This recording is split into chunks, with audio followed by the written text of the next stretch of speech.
Welcome to the Digital Nomad Cafe podcast, the show where we discuss what it takes to create a sustainable long-term online business in today's fast-moving environment. We talk with industry experts and freelancers alike to find out what it takes to build and manage a location-independent business. Hello and welcome to another episode of the Digital Nomad Cafe podcast. If this is your first time listening, this is a show where we have honest and transparent conversations around building and managing an online business, freelancing and remote work. New episodes are available via your favorite podcast player to iTunes, Stitcher and Spotify. On today's episode, I'm talking with Jarod Spiewak. Jarod, welcome to the show. Thanks for joining us. Thank you for having me. So, Jarod, you are an interesting character who I've come across through a number of different Facebook groups, and it really, you came to my attention because you're doing authority sites, but also doing SEO services. So, can you tell us a little bit about who you are and what it is that you do? Yeah, sure. So, as you already said, my name is Jarod Spiewak. I'm mostly on the agency side of things doing local SEO, but earlier this year, I got into affiliate mostly it's hard to be in the Facebook groups that we have and not have some sort of interest in affiliate, seeing that most people are in the affiliate space. So eventually I just kind of caved in and decided to start a site, and then I started buying some sites. So my kind of day-to-day is on the agency side of things, as I said, doing local SEO as well as PPC with some other non-local SEO clients as well. And then kind of weekends and free time is let's try to figure out this affiliate stuff. Yeah, and I guess the skills, there's a lot of crossover, I guess. It's very similar stuff. You're doing local SEO, you're doing SEO. Same tools probably, and just trying to navigate a very similar battlefield really, isn't it? For the most part. So the biggest difference in, I would say, not necessarily non-local SEO, but in terms of like scalable businesses versus local SEO, is just the amount of implementation you're doing with local SEO compared to, for example, there is a fairly large e-commerce site that I'm working with. Like their revenue is in the millions as compared to a local client, which can also be in the millions. But with local SEO, what I find is that even if I'm working with a business that does 10 million a year in revenue, they typically don't have writers. They typically don't have developers. They'll generally have an in-house marketing person. They may even have a digital marketing person, not just on the traditional media buying side of things. But when I'm working with non-local businesses, whether it be in the e-com space or SaaS or whatever it may be, because a lot of their businesses revolve either around a national reach or online is pretty much how everything is done with their business, I'll find that they're more likely to have a full staff of writers, a full staff of developers. They have digital marketing people that have people that understand SEO fairly well, that just don't understand necessarily the fine details of implementation of it, so on and so forth. So what I'm finding is that with non-local clients, I don't have to worry about writers. I don't have to worry about developers. I just send off like, hey, here's the changes that need to be made. So the difference, in my opinion, is where your dollar goes. I mean, $5,000 to local SEO, someone that goes to changing the website, but doing content, organizing that content or maintaining the site, whatever it may be, because they don't have people to do that. Whereas on the other side of things, it's a lot more of consulting and strategy and kind of guiding their internal teams to do the things that they're best at. Yeah, that's awesome. In the instance of having the local person who's trying to do everything, but God love them, they typically, wear many hats in the business, everything from the graphic designer to the writer to the web maintenance. And it can be hard for them to be an expert and move the needle for these businesses. So that's where, working with an agency like yourselves can really help and have impact. So I guess you hit there on, when you were getting started and getting clients. So can you wind it back for me? Because I know you started quite young in the, in the SEO world and in the SEO game. So can you walk us back to when you first got started? Yeah, sure. So I got started back when I was in high school. I was a freshman in high school, which I'm assuming most of the world has 4 years of high school. So I was 14 at the time, to kind of give people a perspective in case the school system is so different elsewhere. But so I was 14, didn't really know anything about marketing or how to make money. I was too young, and where I am, you have to be 16 to actually get a job. So I couldn't like go out and find a job somewhere, but I was actually going to be, I graduated high school a year and a half early. So I was going to be starting college soon, and I had to pay for it myself. So I basically just Googled, how do you make money online? I found the normal like spam sites and like survey sites where it'll take you 10 years to make $5 on. And eventually what this kind of led me to, like I heard about affiliate marketing at that time too, but I was like, I don't have my own money to invest in this. This sounds really complicated. But I eventually found a site called Hire Writers. And basically what that was is most people are probably familiar with text brokers, pretty much the same thing. People paid me for really cheap content, mostly SEO content. And that kind of got me into the world of knowing what SEO was. It's just writing really keyword stuffed content. This was back in 2012. So it was a lot of content that was just like, write about this topic using this keyword, 15 times with it. And they didn't really care what the content said as long as that keyword was used, 15 times or whatever. And that kind of got me to eventually ask like, hey, why do you need this? Like, this sounds really weird. This is, crap content. And then eventually I actually had someone ask me to write an article about, I think it was like a 300 or 500 word article on like how to do SEO or like the top 10 benefits of SEO or something, which kind of clicked. I was like, oh, okay, that's why I'm writing content like this. And then I kind of ignored it for a while. That was just kind of like where I started. And then I actually also did a little bit of stuff on Craigslist. The timeline here I can never remember because it was long ago and I didn't really do a whole lot here, but I was basically like a quote unquote a gig worker. So like if someone needed like a app developer, I would try to teach myself app development. If someone needed like a book writer, I was there. If someone needed like a math tutor or someone needed like marketing help for their business, which is kind of funny. Like I would literally go out and meet people being like 14 years old where they were like in their 30s or 40s seeking someone that needed, they needed help with marketing for their business. And I was just there like, hey, here's my advice. Cause I know nothing, but you're going to listen to me. So, interesting, kind of time doing that. But yeah, so that was kind of like my start. Yeah, but look, it took a lot of confidence really to go and do that at that age, to get out there and try and sell yourself. Really, at the end of the day, that's what you were trying to do at that point: sell yourself to these clients that they might hire you.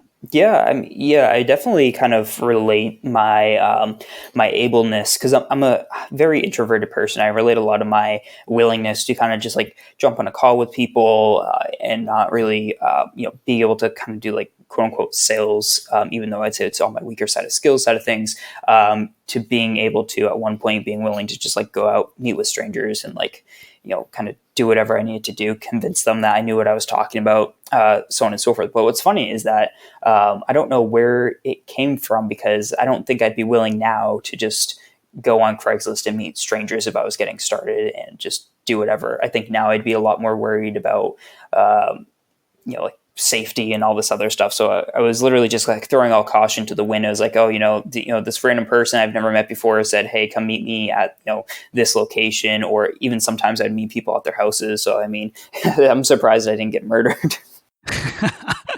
So, all right. So you were actually, you were going and you were physically meeting people that you were getting, that were posting these gigs on Craigslist. So it was using Hire Writers, but you were also, feet to the ground, getting out there, meeting people and trying to, get them to buy your services.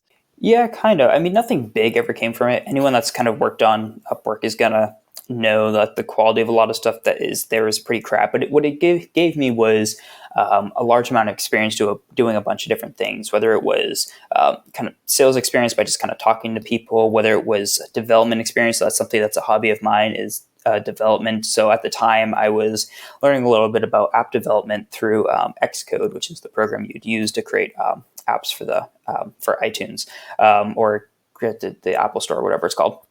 And so I was kind of learning that. And then like I'd find someone that was like, hey, I need an app built. So I'd like talk to them, build them like a small little app. And most of the time people would be like, like I can't pay you, or like I have like $50 to my name or whatever it is. So I really wasn't even like the Hire Writer stuff. I really wasn't quote unquote making money with it. It was more of I was doing stuff. Yeah, look, but you know what? You were feeling out your interests, you were exploring it, and you were building, like you say, skills that maybe are relative further on down the line, like sales skills, negotiation, and look, the ability to have these conversations and face rejections in a lot of cases. Anybody who's selling a service, especially running an agency like you do, I mean, sometimes you have to put together proposals, you'll do your bids, you'll do calls, and you don't get the job, and that's Right. some people can retreat into themselves and be like, oh, maybe I'm not good enough, blah, blah, blah. But like, this is business. This is just the way it is. It's numbers, and it's getting out there. And the more people you meet, get in front of, the more likely you are to have, conversions essentially at the end of the day. Right. It's definitely a numbers game, and on the kind of point of giving proposals and kind of sometimes losing them, sometimes winning them. What I find is interesting is that definitely over time, when you've done enough proposals, when you've gotten enough yeses, when you've gotten enough no's, it doesn't bother you as much to kind of go into a call and be like, hey, if they say yes, like, great, that's an extra client. If they say no, oh well. But there's always going to still be those clients or those projects that you're super passionate about that when you get no tos, it still hurts just as much as if you had just spent 3 months trying to get your first client and then they said no to you and you feel as though you wasted a lot of that effort. I mean, that happened to me just a couple of months ago. There's a client that we had done an initial paid engagement with them to kind of determine if we kind of would go forward with a normal like retainer and fixing all the issues with their site for SEO. It was a clear path of exactly what they needed. It was a super kind of quote unquote easy project in our eyes because we knew exactly what we needed to do in order to fix the numerous issues that were with the site. This would be a really easy win, a ton of experience within their niche. I got along well with the owner of the company and their marketing person.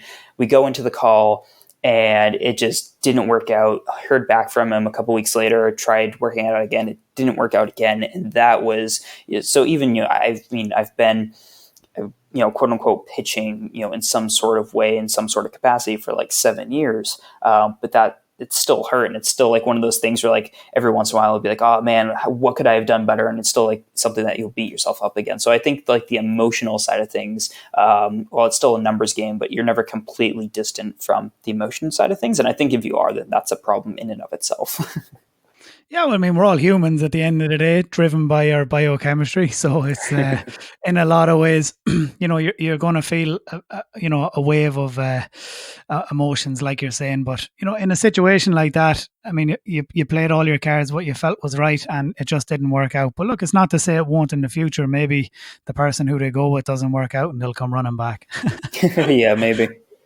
So look, so when we transition here from like meeting people in person, doing a bit of stuff on hire writers, like when did you and what did you do? When did you kind of up the game a little bit? And, what was it that helped you to, let's say, get bigger clients, allow you to do this, in a more full-time role? Yeah, sure. So the hire writer stuff, as I said, that was like in 2012. I finished, let me see my timelines here. I graduated college in 2015, I believe. So basically what happened was I did the hire writer stuff for a little bit.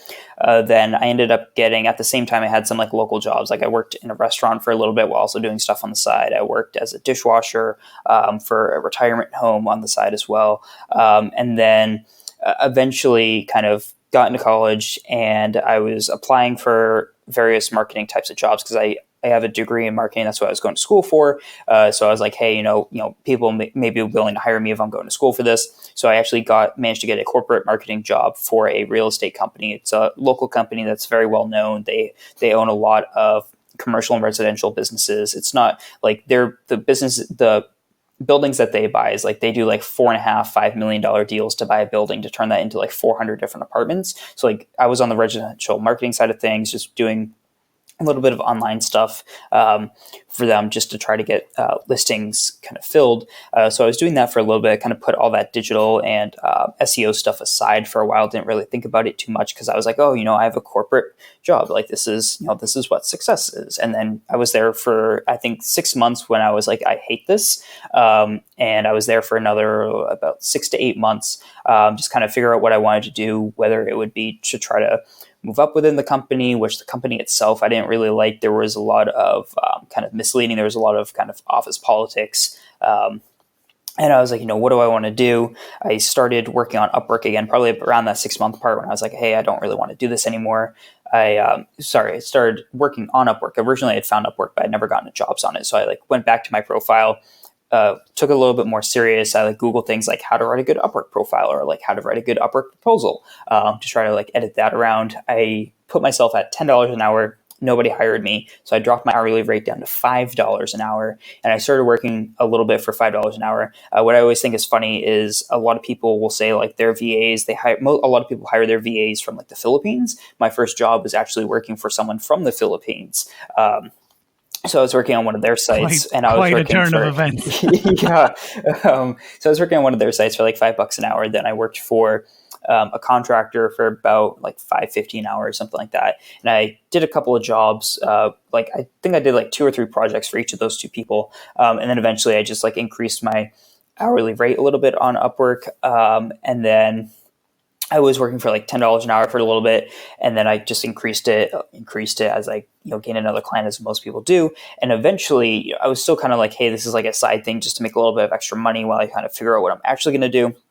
But then eventually I did a proposal for a job, and it apparently was for an agency, and they were hey, got on the call with the CEO. He was hey, I really loved they had me do a video out of one of their clients. He's I really love what you did. I want to hire you. So I was hired full time as a on-page SEO, which I think within 3 months that transitioned me into being the lead SEO strategist. And immediately upon being hired there, I put in my 2-week notice at the real estate company. So that was when I really kind of got into, I'm going to be doing SEO now, was when I was able to kind of leave that corporate kind of dead end job and was kind of invited into the world of agency and actually doing, some real SEO. Yeah. And look, you did it in, everybody wants everything right now. They don't want to do the work. They don't want to wait. And it's very important here to just kind of, for anybody listening, you were doing a job while, you were still learning some marketing skills while it wasn't, but you had accepted that it wasn't a job you wanted to do forever. And, you built up this profile, obviously on a lower rate, but with incremental increases. Each job, every couple of weeks, slowly lifted up to bring you to the point where you don't have to do that job. Or, luckily for you, a situation like this came by where an agency was actually, we want to take you out of here and put you, on our books, which can happen. It happens all the time on Upwork where people, I have loads of people who I pay, who I hired them on Upwork first, and then you just end up paying them via PayPal. It's just how it works. You know what I mean? Because they take 20%, and the freelancers are yeah, let's pay you somewhere else. But I just think that it's important. Look at the navigation there that you took. You were doing the job and then building this up on the side, and then it came to the pivot point where one took over the other, and you put yourself in. You landed in the situation you wanted to be in. Right, exactly. And I think something that I never really thought about until I look back on it, and I know Gary Vee can be a little controversial within our kind of spaces, but love him or hate him, something that most people have already heard him say is that, I'm going to be remembered as an overnight success when he buys the, whatever the sport. I know nothing. The Jets. Yeah, I know nothing about sports. So he's I want to buy the Jets. And once I do that, everyone's going to look at me. It's this guy's an overnight success. And looking back on it, it's definitely a lot easier. I can see someone being oh man, he did this and then he got this and then he got that. But I mean, from starting on hire writers working for less than a penny a word or maybe a penny a word to being hired by the agency, that was 4 years. It started in 2012 and I was hired by the agency in 2016. And it was not strategic whatsoever. It's a lot of happenstance and kind of stumbling around and kind of one thing led to another. But something that was really interesting is I think his name is Darren Brown. He had a show in the UK. He was he did some sort of psychological magic or whatever. But he had this, and you can find it on YouTube. You search for Lucky Dog. It's a 45-minute documentary, basically looking at luck and how they can someone can create their own luck. But was really interesting, and I don't know if this is faked or not, but this one guy who is just super unlucky. The difference between him and someone that was really lucky was just that the lucky person took enough opportunities that something good would happen. If if they did 10 things, maybe one of them turned out to be really good, so they would consider themselves lucky. So I think that was just what I did was not strategic whatsoever. It wasn't like, hey, I'm going to work for $5 an hour, build myself up, and then do this. It was more of I just took enough opportunities, and eventually something kind of came out of it. Yeah, we were taking action, taking action in the direction that you wanted to go in, and, accidentally on purpose, or however you want to look at it, the stars aligning, things like if you just sit there and think about doing something, it's, nothing's going to come of it. You have to take action. And sometimes, like you're saying, it doesn't work, or, you don't do the right thing, like it might be afterwards, but it's about taking action, and then all of a sudden these opportunities can present themselves because you took that action. So I think that's an important factor there, really, is, if you're listening to this and you want to get into freelance and you want to get into building your online business, planning and strategizing is only one part of it. You really got to just, keep taking action consistently and keep chipping away at it. Right. Yeah. If you're worried about perfection, you're never going to start. No, absolutely. And I guess, look, that can lead us a little bit into, when it comes to your growing pains. So you have your own agency now over at teambluedog.com.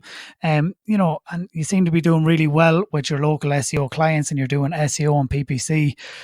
Have you had growing pains, like, managing outsourced teams? Do you have an in-house office? What does this all look like?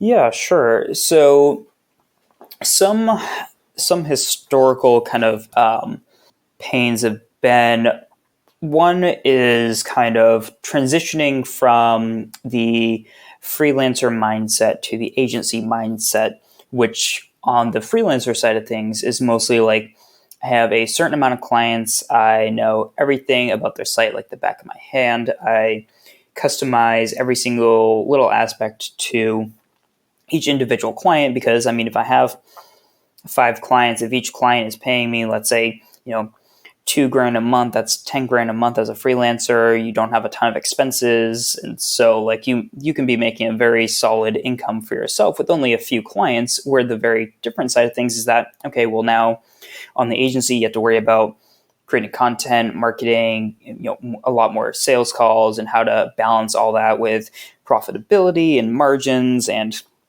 scalability and SOPs and yada, yada, yada. So there's just a lot more moving pieces. And one of the challenges for me, because I'm not good at time management whatsoever, is just finding the balance of what to work on right now, what to put off till later. And so that's been kind of a historical issue with me, is working on, let's say, a project such as something that's been killing me for the past couple of years is that for project management, right now we're just using Google Sheets, which is a great tool. I do a lot of stuff with Google Sheets and like Google Sheets automation and whatnot.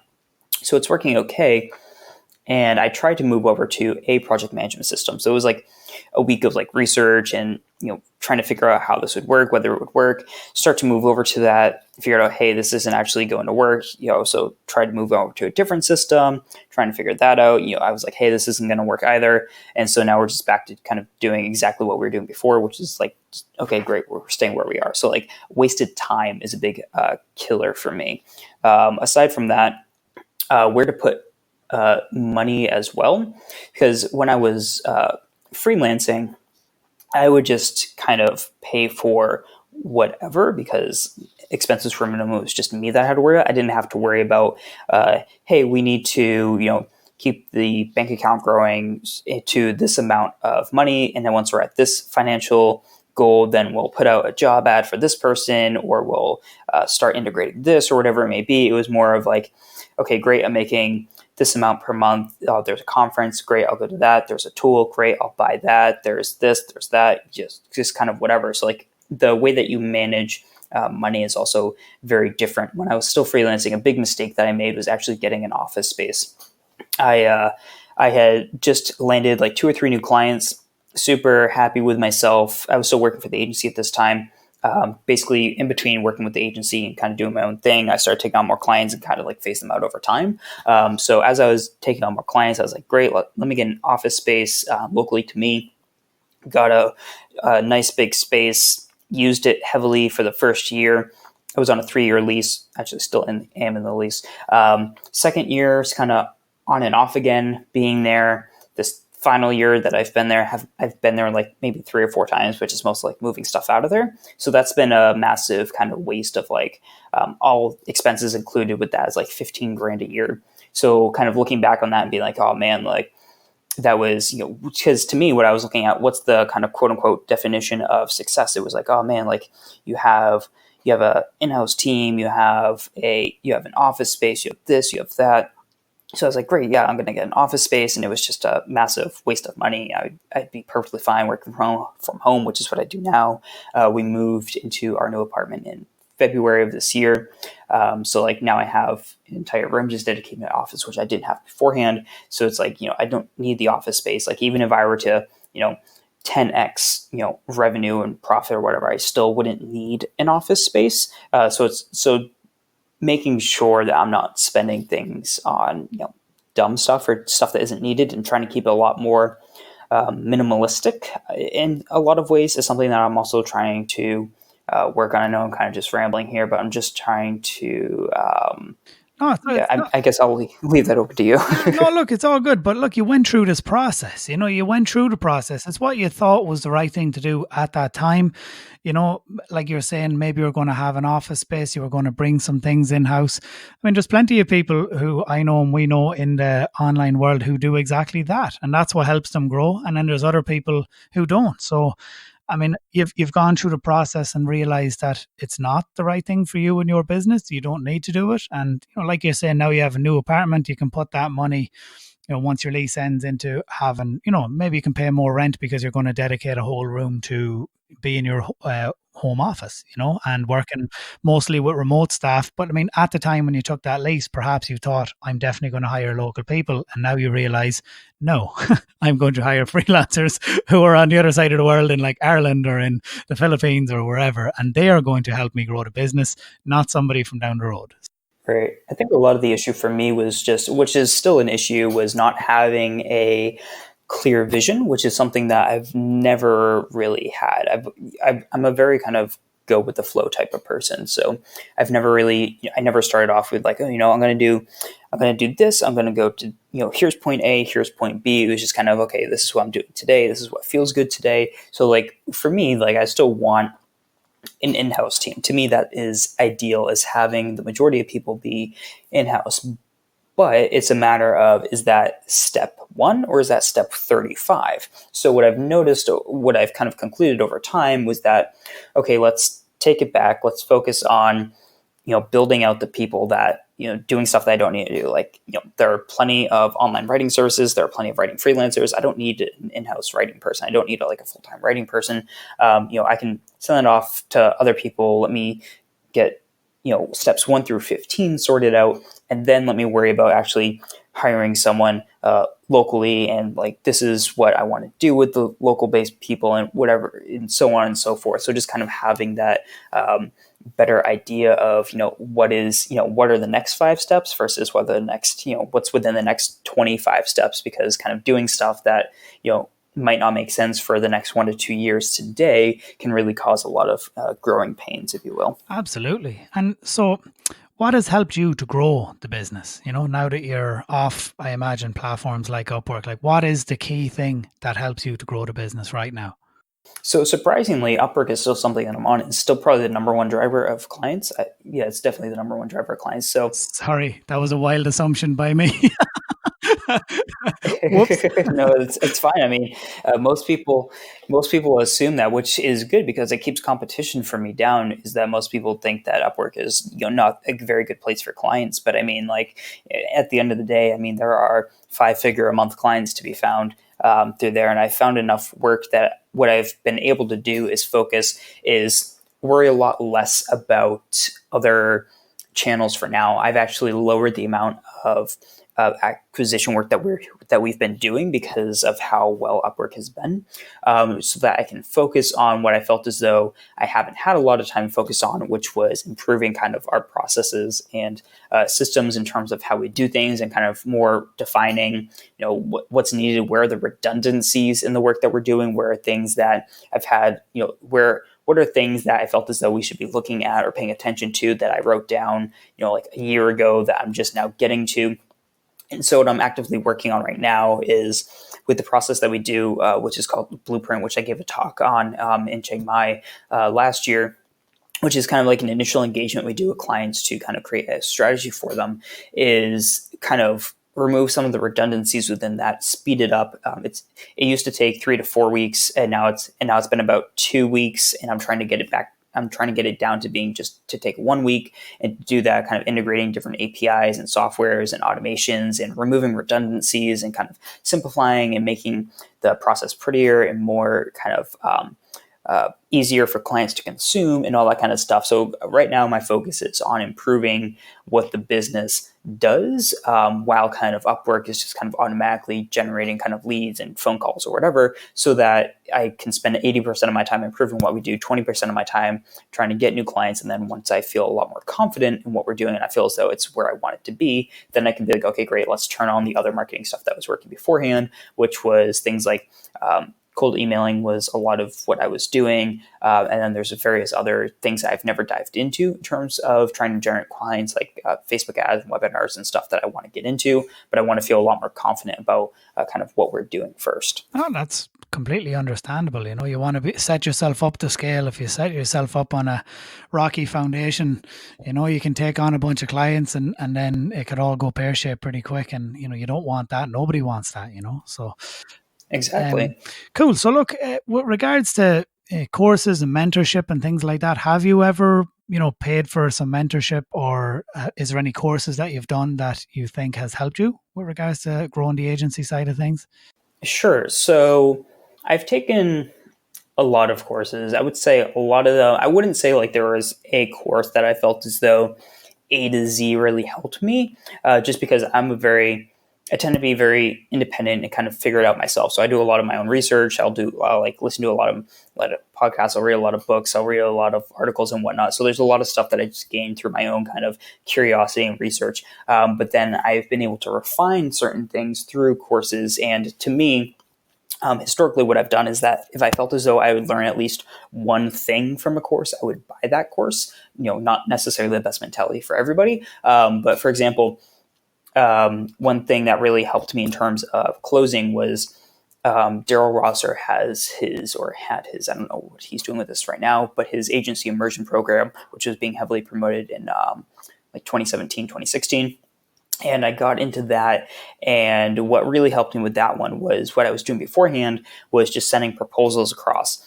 And his kind of method, or I don't know if he learned this or if he got it from someone else, but was to basically have a screen shared slideshow and basically do a proposal like that. And so then I switched my proposals to doing that. And now every single proposal that we do, it's literally Google Slides, sitting down with the person on a screen share, going through it, slide by slide, answering questions there rather than just sending it across. And that kind of immediately helped close a lot more clients than beforehand, because it wasn't just like, send a document across through email, kind of follow up and hope for the best. So I would say that was probably one of the biggest impacts for in terms of being able to kind of grow the agency. Another good thing is the lab, for various reasons, just kind of refining SEO processes and being able to connect with high-level SEOs within that, which is run by like Matt Diggity, Mark Luckenbaugh, and a bunch of other people. Yeah, definitely. I believe I seen what Daryll Rosser was doing with regards to the proposals. Really what you were talking about there is, if first you got to get somebody's attention, and that's what you do through, be that cold email outreach or, LinkedIn, or there's any amount of ways. There's so many different ways you can try to get people's attention. Lump email. I mean, there's, all you're trying to do is get them on that call to give you that 10 minutes and offer them value on that call, where maybe you've researched some of their competitors, maybe you've done you can run their tool through Ahrefs, SEMrush, and, quickly you can gauge like, they don't have a lot of backlinks. They have poor on page, whatever. There's a lot of different things you can do. And you're just trying to give them a couple of quick points where you talk them through it, like you say, rather than just like, here's a document and they're like, meh, I don't understand any of that, whatever. But, if you can explain to them by talking with them on the, as you go through the slides, it can have a much higher conversion rate for you as a freelancer, especially as somebody selling SEO services. Right. And the thing I hear all the time is that, other people just don't take the effort. I mean, like when someone shows me their site and they're like, hey, like I'm looking to hire someone to do like SEO for this site. And if I see their site, I'll shoot them like a 15-minute video of me just going over their website, generally just super basic SEO stuff, so I don't get too technical for them. And to them, it'll still be mind-blowing because they've never had somebody explain it to them before. So it really doesn't take a whole lot to impress someone that has no kind of SEO knowledge. It's just a matter of kind of showing, kind of standing out amongst kind of everyone else they've talked to beforehand or that they will talk to. And what I found is that, especially through things like Upwork, is that a lot of people don't get on a phone call with people. I always get on a call through kind of any method. I always send over a video audit. A lot of people aren't doing that, and then from there, it's like all proposals, just kind of walking them through kind of step by step, being able to answer all their questions. I mean, a lot of people are of the mentality of, hey, they reached out, they said they want SEO. I give them SEO. Here's a boilerplate template. If they say yes, great. If they say no, whatever, I'll just wait till the next one comes across. And it's a very kind of impersonal approach, which I guess, works for some people and their personalities, but it's just not something that I agree with. Yeah, I think you're doing it the right way. You're offering higher value. You're more likely to convert them, and once you get them on the call and you can share. For a lot of people, SEO is confusing and it's difficult, and they don't fully understand it. And you're removing those barriers by explaining things, and also been like, "This is how you do this thing, and I can do that for you. You don't need to worry about it. I'll take care of it." You're selling the benefits of the end outcome, not the how you do it. That's a big mistake a lot of people make too. It's I get you more business, we get you more calls. You don't need to worry about it. We take care of the execution. Whereas if I'm telling you, I'm going to do this report and then I'm going to pull all the URLs and I'm going to run it, they're like, they don't want to know that. They don't need to know that, So yeah. So what's interesting about that is because like you'll universally see people kind of agree with that. You have to sell value, so on and so forth. And what I've noticed personally is that you can't just sell on value to a lot of people, because what happens is it's so common now. If everybody is like, hey, if you give me $2,000, I'll give you a 10x return, $20,000. Now what's happened again is now everybody sounds the same. And so what I found is that kind of mixing both like, hey, like my ultimate goal is to make you money, but here's, how we're going to do that, also helps them a lot. And that's kind of what part of like the blueprint process does. It kind of shows them the pudding, shows them some of the work that goes into it. And then just kind of briefly talk about some of the work that goes into it on the proposal as well. Just because when someone is talking to someone that's not an expert, like they don't know if they're an expert or not until they talk to someone that knows way more than them. And what I find is that I get a lot of people telling me like, someone else that I talked to, they said, X, Y, and Z is something that they're going to do. Is that really how this works? Is that this or this, that? So a lot of the times I find when someone's talking to multiple people, I find myself in a position where they're relying on me as an expert to tell them whether or not the other people that they're talking to are experts. Absolutely. And some people will say anything to sell their services. Exactly. Be careful who you get your advice from, because it's not always the right source. It's good to have a trusted advisor whom you can seek that second opinion from before you go, doing damage to your website or something. So, Jared, so look, just kind of finishing up with regards to the agency side of things. So, a few tips for somebody who's looking to get started. Let's say, it's a younger version of you sitting there somewhere interested in SEO, wants to work with local clients. What would you say in terms of if they had no sales, no clients, but they were interested in building up some business? What would be kind of your first action items or your tips for that person?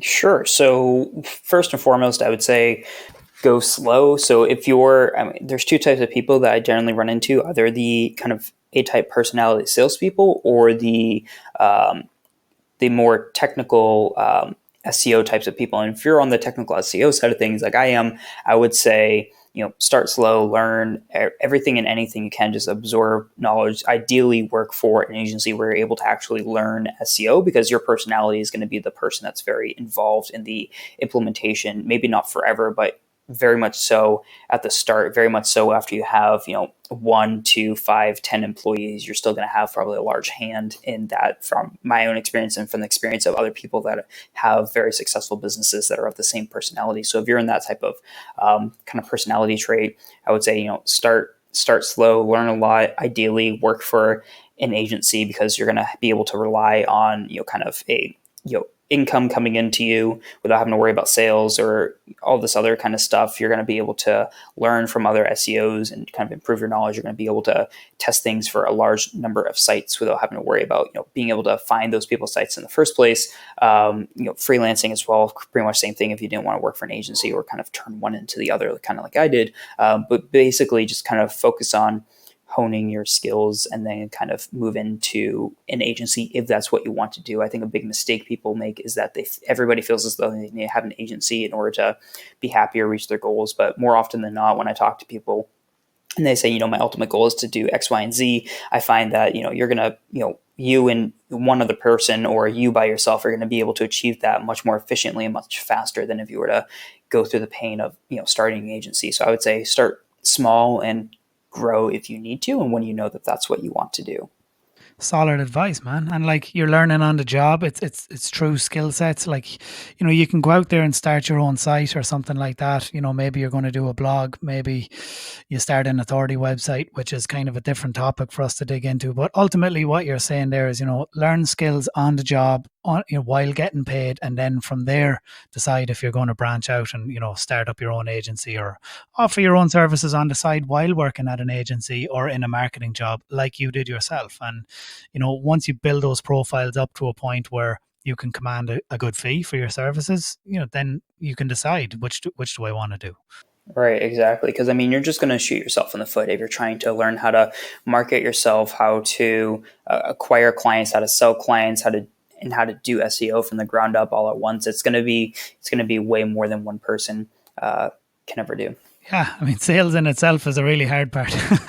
Right. Finding the leads and getting the right people and then doing the calls and doing the proposals. It's a lot of work in that side of the business when you're doing, like agency level, versus like go on Upwork, make a profile, just keep pitching, like. Yeah. And another thing for people to keep in mind that I don't think everyone realizes is that I personally made more money and worked less when I was freelancing than what I'm doing now. I probably made 3 to 4 times than what I pay myself today. And I probably worked half the hours. It's very different. You have to know what you want to do. I just wasn't, what I was doing just wasn't right for me. So now I'm doing what I'm doing now. So I think, you have to kind of get a certain amount of perspective to know what you actually want to do. And I think, if you just start off trying to build this quote unquote big agency, and then if you have 5 to 10 people and then you're like, oh, really, I'd rather freelance, it's going to be a lot harder to kind of backtrack there. Yeah, no, for sure. Choose your battles, careful. Did you ever read Mark Manson's The Subtle Art of Not Giving a Feck? Have you ever read that book? It's funny. I tried, but I honestly didn't give a fuck enough about the book to read it. Fair enough. Yeah. I own it, but I got like 2 pages into it and I was like, yeah, I'm good. I know. There's a part of it where he's like, choose your shit sandwich, no matter what you do, it's going to be a shit sandwich. Whether you want to be a freelancer or whether you want to run an agency or whether you want no clients and you just want to do your own thing, they're all going to come with their own problems and headaches. So you just choose which shit sandwich you want to eat. Exactly. I know it's not a very nice way of describing it, but maybe we'll beep out the curse words and keep our PG rating. It makes sense though. You need to just kind of my final thoughts here is that at the end of the day, what you love, somebody else is going to hate. Like I work with a lot of law firms. I love working with law firms. I meet a lot of people that hate law firms, hate lawyers, and refuse to work with them whatsoever. Same thing with pretty much any sort of niche, any sort of business model, et cetera. It's going to be for some people. It's not going to be for others. And just don't let someone else's glorification of what they're doing kind of make you think that that's what you want to do. Absolutely. And working with lawyers would scare me, especially in America. I personally would not go near that, but like not in a million years. Whereas, obviously there's a huge market for it. I know they charge this crazy fees in America. Therefore, offering services to those service providers is, can be a lucrative business if you niche down. That's actually something we didn't touch on. Just, I think it's good in the closing points. Like, did you niche down into specific industries, or did you kind of keep it broad and open-ended with regards to the agency? Yeah, so I think a lot of people, when they say niche in kind of within the SEO space, they expect you to be like, I'm the SEO guy for plumbers, or like I do like marketing for plumbers, whatever. So, but niche can be a lot more broad and a lot more defined than that, which is that mostly what we work with is local businesses, local service businesses, mostly B2C, a little bit of B2B, doing SEO and PPC. And then what we're looking for within clients is a certain business acumen, a certain revenue, and all kind of that stuff plays into who's our right client. Because what I found was that ultimately doing SEO for a plumber versus a lawyer, sure, there's some nomenclature differences, but the actual implementation strategy isn't different enough that you can't learn the nuances within a couple hours of research. Absolutely. It's similar processes, really, isn't it? Trying to get them ranked in Google Maps, getting the PPC set up, and then doing your on-site technical, and then building links off-site. At the end of the day, it's a lot of the same work. Obviously it might be more difficult for the law firms because it's more competitive, but a lot of what's going to be done is going to be similar in a way, isn't it? Right. Yeah. The general mindset is the same. It's just the biggest differences between going from niche to niche is just understanding what topics go on one page. Does this word mean the same thing as this other word? You should, just kind of site structuring what's normal in this niche. What is this actually called, or, things like that.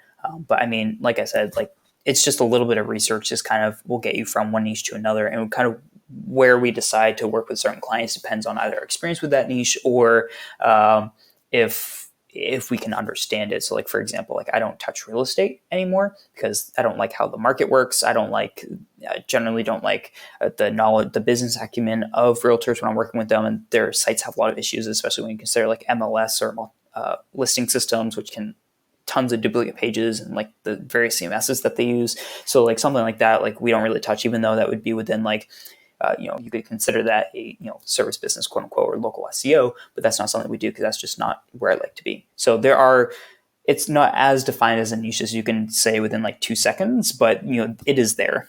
It's important. So I guess what you're getting to is it's important to know who you don't want to work with as much as who you do want to work with, because right, exactly. The people, when you identify, you're like, nope, that's just going to be a headache and painful, and the people in that industry are very difficult to deal with, so I'm just going to keep away from that industry. Yeah, and you're never gonna know right off the bat. A lot of people they start their agency, they're like, I'm gonna be the SEO guy for this. Why? Have you ever worked in that niche? Do you know if you like those people? Do you know if you don't like those people? Do you know if there's other niches that you prefer to work in? So if you don't have that experience, you're not gonna know. A lot of people that I know that are just the SEO person for dentists or law firms or whatever, it was because they just fell into that. They got 1 or 2 law clients, and then they got a bunch of referrals, and they're like, wow, we have 10 clients, 9 of them are lawyers. I guess we'll just work with lawyers, right? So they kind of fell into it rather than started out being I'm going to be the SEO guy for lawyers. Yeah, look, totally hear you. But I guess I spoke with somebody before about this. I think it was Carlo in episode 1. And it was, we were saying that as you work for, let's say you're a lawyer in New Hampshire and then you're a lawyer in Boston, a lot of the keyword research is going to be quite similar. A lot of you might have already established a number of websites whom you can get links from. It was just kind of it's not as hard. Whereas if you were to go from, you have 9 lawyer clients and then you get a landscaping client, it's oh, hold on a minute. We got to go all the way back to the drawing board here and try and figure out, you got to do everything fresh again. So I guess people can be comfortable in kind of just repeating out the process into the different areas, because a lot of it will be, a lot of the work, if you will, is not that it's done, but, to a degree it may have been. All right. Jared, cool. Look, I appreciate you coming on. Thank you very much. So can you let us know where people can find you on the internet if they want to get in touch? Yeah, of course. Thank you for having me. So one spot is just jarodspiewak.com. Don't update that a ton, but just general thoughts is where I put that there. The agency side of things, teambluedog.com. And if you actually want to connect with me, Facebook is the best place to. I'm not really big on social media, but Facebook is the one that I'm on all the time. Awesome. I'll make sure to include everything in the show notes. Jared, once again, thank you very much for joining us. Awesome. Thank you. Thank you for listening to the Digital Nomad Cafe podcast. Head over to the website to access the resources and links mentioned in today's episode at digitalnomadcafe.com.